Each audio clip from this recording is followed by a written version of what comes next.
Kemudian datanglah beberapa orang Farisi dan ahli Taurat dari Yerusalem kepada Yesus dan berkata, "Mengapa murid-muridmu melanggar adat istiadat nenek moyang kita? Mereka tidak membasuh tangan sebelum makan." Tetapi jawab Yesus kepada mereka, "Mengapa kamu pun melanggar perintah Allah demi adat istiadat nenek moyangmu? Sebab Allah berfirman, hormatilah ayahmu dan ibumu. Dan lagi, siapa yang mengutuki ayahnya atau ibunya pasti dihukum mati. Tetapi kamu berkata, barang siapa berkata kepada bapaknya atau kepada ibunya, apa yang ada padaku yang dapat digunakan untuk pemeliharaanmu sudah digunakan untuk persembahan kepada Allah. Orang itu tidak wajib lagi menghormati bapaknya atau ibunya. Dengan demikian, firman Allah kamu nyatakan tidak berlaku demi adat istiadatmu sendiri. Hai orang-orang munafik, benarlah nubuat Yesaya tentang kamu. Bangsa ini memuliakan aku dengan bibirnya, padahal hatinya jauh daripadaku. Percuma mereka beribadah kepadaku, sedangkan ajaran yang mereka ajarkan ialah perintah manusia."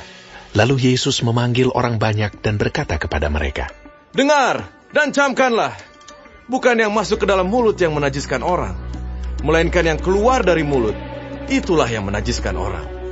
Maka datanglah murid-muridnya dan bertanya kepadanya, "Engkau tahu bahwa perkataanmu itu telah menjadi batu sandungan bagi orang-orang Farisi?" Jawab Yesus, "Setiap tanaman yang tidak ditanam oleh Bapakku yang di sorga akan dicabut dengan akar-akarnya. Biarkanlah mereka itu. Mereka orang buta yang menuntun orang buta. Jika orang buta menuntun orang buta, pasti keduanya jatuh ke dalam lubang." Lalu Petrus berkata kepadanya, "Jelaskanlah perumpamaan itu kepada kami." Jawab Yesus, "Kamu pun masih belum dapat memahaminya. Tidak tahukah kamu bahwa segala sesuatu yang masuk ke dalam mulut, turun ke dalam perut lalu dibuang di jamban? Tetapi apa yang keluar dari mulut, berasal dari hati, dan itulah yang menajiskan orang. Karena dari hati timbul segala pikiran jahat, pembunuhan, perzinahan, percabulan, pencurian, sumpah palsu dan hujat. Itulah yang menajiskan orang. Tetapi makan dengan tangan yang tidak dibasuh, tidak menajiskan orang." Lalu Yesus pergi dari situ dan menyingkir ke daerah Tirus dan Sidon. Maka datanglah seorang perempuan Kanaan dari daerah itu dan berseru, "Kasihanilah aku ya Tuhan, anak Daud, karena anakku perempuan kerasukan setan dan sangat menderita." Tetapi Yesus sama sekali tidak menjawabnya. Lalu murid-muridnya datang dan meminta kepadanya, "Suruhlah ia pergi. Ia mengikuti kita dengan berteriak-teriak." Jawab Yesus, "Aku diutus hanya kepada domba-domba yang hilang dari umat Israel." Tetapi perempuan itu mendekat dan menyembah Dia sambil berkata, "Tuhan, tolonglah aku." Tetapi Yesus menjawab, "Tidak patut mengambil roti yang disediakan bagi anak-anak dan melemparkannya kepada anjing." Kata perempuan itu, "Benar Tuhan, namun anjing itu makan remah-remah yang jatuh dari meja tuannya." Maka Yesus menjawab dan berkata kepadanya, "Hai ibu, besar imanmu, maka jadilah kepadamu seperti yang kau kehendaki." Dan seketika itu juga anaknya sembuh. Setelah meninggalkan daerah itu, Yesus menyusur pantai Danau Galilea dan naik ke atas bukit, lalu duduk di situ.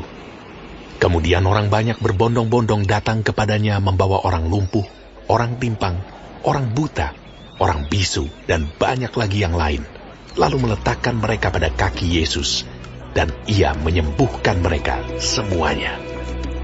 Maka takjublah orang banyak itu melihat orang bisu berkata-kata, orang timpang sembuh, orang lumpuh berjalan, orang buta melihat, dan mereka memuliakan Allah Israel. Lalu Yesus memanggil murid-muridnya dan berkata, "Hatiku tergerak oleh belas kasihan kepada orang banyak itu. Sudah 3 hari mereka mengikuti aku, dan mereka tidak mempunyai makanan. Aku tidak mau menyuruh mereka pulang dengan lapar. Nanti mereka pingsan di jalan." Kata murid-muridnya kepadanya, "Bagaimana di tempat sunyi ini kita mendapat roti untuk mengenyangkan orang banyak yang begitu besar jumlahnya?" Kata Yesus kepada mereka, "Berapa roti ada padamu?" 7. Jawab mereka. Dan ada lagi beberapa ikan kecil.